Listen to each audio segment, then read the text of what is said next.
हिंदी में बोलो। हिंदी हिंदी हिंदी हिंदी है। देखिए, पहलगाम के अंदर जो घटना हुई बहुत ही निंदनीय है, इसको शब्दों में बयान नहीं किया जा सकता है। हिंदुस्तान का सबसे खूबसूरत जो जगह कही जाती है कश्मीर के बारे में, वहाँ पर खून की होली कैसी खेली गई। दिन दहाड़े पड़ोसी मुल्क से आतंकी आते हैं और यहाँ पर वो खून की होली खेलकर चले जाते हैं, और सरकार अपनी पीठ थपथपाने में लगी रहती है कि देखिए हमने कश्मीर से 370 हटाया, वहाँ से पूरी तरीके से आतंकवाद खत्म हो चुका है। हम हुकूमत को ये कहना चाहते हैं, जब इसी तरह उरी के अंदर घटना हुई थी, अगर सरकार उसको संजीदगी से लेती और मुंह तोड़ जवाब देती तो शायद इसके बाद कोई घटना नहीं होती। लेकिन उसके उरी के बाद भी सिर्फ मीटिंगें हुई, चर्चा हुई, भाषण हुए, खत्म। उसके बाद पुलवामा हुआ, और पुलवामा की घटना के बाद भी सिर्फ भाषण हुए, मीटिंग्स हुई, और सिर्फ आश्वासन दिया गया कि हम ईंट का जवाब पत्थर से देंगे, मुंह तोड़ जवाब देंगे। अगर उस वक्त कार्रवाई करते तो शायद पहलगाम नहीं होता।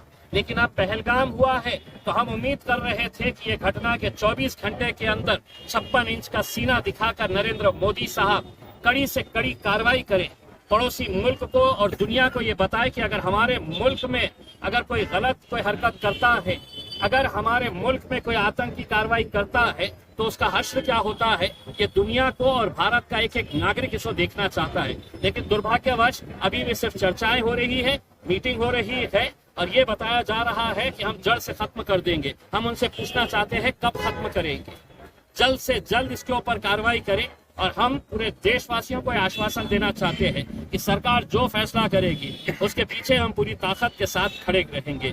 और पड़ोसी मुल्क को ये बताना चाहते हैं पाकिस्तान को कि तुम कितनी भी कोशिशें कर ले, जितनी साजिशें कर ले, जितनी आतंकी कार्रवाई कर ले, तुम चाहते हैं कि इस मुल्क के अंदर जाति और धर्म के नाम के ऊपर लोग बढ़ जाए तो तुम मजबूत हो जाएंगे। तुम्हारी ये कार्रवाई से भारत और मजबूत हुआ है, हम और ताकतवर हुए हैं, और यकीनन आने वाले दिनों के अंदर कड़ा जवाब आपको दिया जाएगा। आपको लगता है कि इंटेलिजेंस फेल हुआ है वहाँ पे? देखिए, अगर दिन दहाड़े कोई आतंकी आता है, कश्मीर में बहुत सारे लोग हम लोग गए हैं, चप्पे चप्पे के ऊपर फौज खड़ी रहती है, चप्पे चप्पे के ऊपर आर्मी के जवान खड़े रहते हैं, टैंक्स खड़े रहते हैं। ये दावा किया जाता है कि यहाँ पर कोई भी हिम्मत नहीं कर सकेगा हुकूमत की पॉलिसी के खिलाफ जाने का। कोई भी आतंकी कार्रवाई के बारे में तो हमने नरेंद्र मोदी साहब और अमित शाह साहब के भाषण सुने थे, अपनी पीठ थपथपाते हुए कि अब 370 हट गया है, अब देखिएगा कि कश्मीर में किस तरीके का अमन रहेगा करके। लेकिन शायद उस पीठ थपथपाने के चक्कर में, अपनी वाहवाही करने के चक्कर में वो ये देखना भूल गए कि पड़ोसी मुल्क आतंकी कार्रवाई कर रहा है, और बेफिजूल कितने सारे ऐसे लोगों की जान चली गई जो कश्मीर को देखने के लिए गए थे। हम उनके परिवारों के साथ अपनी हमदर्दी, अपना सांत्वना हम जताते हैं और उम्मीद करते हैं कि उनको इंसाफ जल्द से जल्द ये हुकूमत दिलवाएगी। इस दहशतगर्दाना हमले के लिए हकीकी जिम्मेदार कौन है? वजारत दाखिला ने क्या इस्तीफा देना चाहिए? देखिए, इतनी बड़ी कार्रवाई होने के बाद हम तो ये उम्मीद कर रहे थे कि अमित शाह साहब ने फौरन अपना इस्तीफा देना कि मेरी गलती की वजह से ये बेकसूर लोगों की जान गई है करके। क्योंकि देश की सुरक्षा, एक एक देशवासी की सुरक्षा की जिम्मेदारी देश के गृह मंत्री की होती है, और वहां पर जिस जगह के ऊपर ये घटना हुई है वहां पर यकीनन इंटेलिजेंस का लैप्स है। इसके ऊपर इंक्वायरी बैठनी चाहिए। वहां पर फौज क्यों नहीं थी? बहुत सारे जो लोग बच के निकले हैं उनका कहना है कि वहां पर कोई सुविधा नहीं थी, कोई आर्मी का जवान वहां पर नजर नहीं आ रहा था। तो जो भी तथ्य है, जो भी सच है, वो लोगों के सामने लाना चाहिए। और अमित शाह साहब से हम गुजारिश करते हैं कि आप अगर ये देश को नहीं संभाल सकते हैं तो अपना इस्तीफा दीजिएगा। अगर आपकी पार्टी के अंदर कोई काबिल और शख्स है तो आप उसके हवाले ये गृह मंत्रालय कर लीजिएगा, वरना हम ऐसे बेकसूर लोगों की जाने जाते हुए अपनी आंखों से हम नहीं देख सकते। कई सारे एग्रीमेंट भी रद्द किए गए हैं। देखिए, ये जो नी जर्क रिएक्शन आप जो एग्रीमेंट्स वो कर रहे हैं, हम आपसे ये उम्मीद कर रहे हैं कि आपने हमारे देशवासियों का कत्ल किया है, आप क्या कार्रवाई करने वाले हैं? जो पेपरों के ऊपर एग्रीमेंट्स थे, वो पेपरों के ऊपर एग्रीमेंट्स कैंसिल करना ये कोई बहुत बड़ी कार्रवाई नहीं है। वैसे भी हमारे क्या रिश्ते थे उनके साथ सबको पता है, उसमें कोई ऐसा रिश्ता नहीं था मोहब्बत का और प्यार का।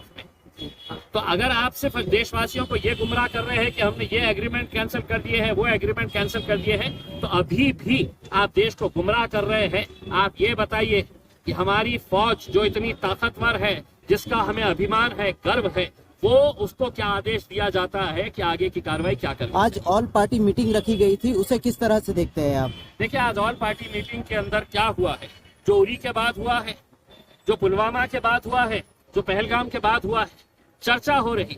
जब हम आपको कह रहे हैं कि आप कोई चर्चा मत करिए, कोई पार्टी आपसे उम्मीद नहीं कर रही है कि आप हमको बुलाइएगा और चर्चा करिएगा करके, हम चाह रहे हैं कि आप कार्रवाई करें करके। और दूसरा ये है कि आज की जो मीटिंग थी ऑल पार्टी मीटिंग, वो ऑल पार्टी मीटिंग के अंदर वो पार्टियों को बुलाया गया है जिनके सांसद 5 से ज्यादा है। 5 से कम जिनके सांसद है उनको उस मीटिंग के अंदर बुलाया नहीं गया है। क्यों? असदुद्दीन अवैसी साहब क्या अपनी कॉन्स्टिट्यूएंसी के लाखों लोगों की नुमाइंदगी नहीं करते हैं इसमें? क्या इंडियन यूनियन मुस्लिम लीग के जो सांसद है वो अपनी कॉन्स्टिट्यूएंसी के लाखों लोगों की नुमाइंदगी नहीं करते हैं? क्या उन्हें ये इख्तियार नहीं है कि इस घटना की निंदा करने के लिए उस मीटिंग के अंदर उन्हें भी बुलाया जाना चाहिए था? लेकिन उन्होंने, किरण रिजिजू साहब को जब असदुद्दीन अवैसी साहब ने बात किया तो उन्होंने कहा कि नहीं, बहुत ज्यादा लोग हो जाएंगे, इस वजह से हमने कुछ कम लोगों को बुलाया है। हम ये कहना चाह रहे हैं, इतनी घटना के बाद क्या नरेंद्र मोदी साहब और अमित शाह साहब 1 घंटा एक्स्ट्रा नहीं दे सकते हैं? एक घंटा एक्स्ट्रा नहीं बैठ सकते हैं चर्चा करने के लिए? और पूरे जितने सांसद हैं उनकी क्या राय है ये सुननी चाहिए थी। हम छोटी पार्टियों को नहीं बुलाया गया है, उसकी हम निंदा करते हैं। इस हमले के बाद कई सारे लोग हिंदू मुस्लिम कर रहे हैं, उस पर क्या कहेंगे आप? देखिए, ये 1%, 2% और पूरा का पूरा गोदी मीडिया जो है वो यही खेल खेल रहा है। क्योंकि जब सरकार अपना एजेंडा चलाती है तो उस एजेंडे का हिस्सा गोदी मीडिया भी हो चुकी है, और इस तरीके से उनकी न्यूज को दिखाया जा रहा है जैसा मानो पूरे एंकर्स वहां पर मौजूद थे। और जिस मीटिंग के अंदर ये हुआ था, ये आतंकी हमला होना चाहिए, उस मीटिंग के अंदर एंकर्स भी बैठे हुए थे। जिस तरीके से वो इसको पूरी तरीके से पेश कर रहे हैं, कितना भी ये नफरत फैलाने की कोशिश करे मीडिया वाले, एक बात समझ ले कि कश्मीर से जो आवाज आई है, हिंदू मुस्लिम भाई भाई है, वो आवाज जो है और ज्यादा तेज बुलंद। कश्मीर से आवाज आई, हिंदू